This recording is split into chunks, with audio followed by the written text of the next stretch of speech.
তেলে জিরেটা ফোড়ন দিলাম। এবার পেঁয়াজ কুড়ানো দেব।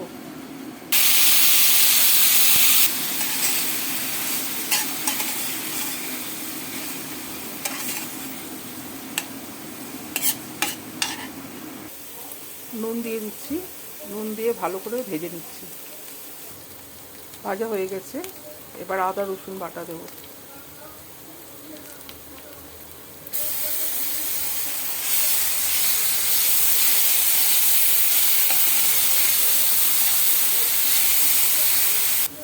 হলুদ গুঁড়ো,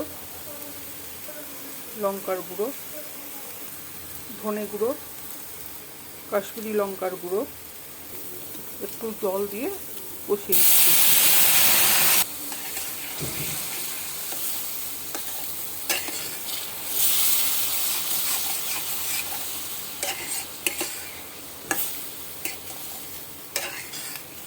ভালো করে কষিয়ে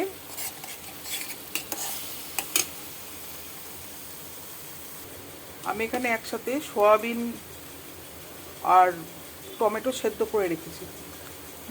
মশলাটা কষানো হয়ে গেলে আমি এই সেদ্ধ সয়াবিনটা দিয়ে কষবো। আমি একটু কসুরি মেথি দিয়ে দিচ্ছি এর মধ্যে।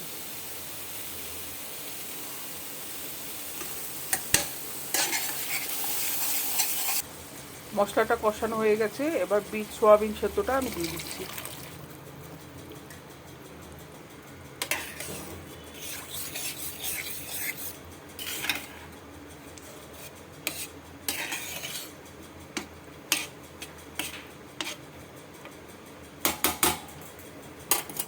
ঢাকা দিয়ে 10 মিনিট মতো রেখে দিচ্ছি।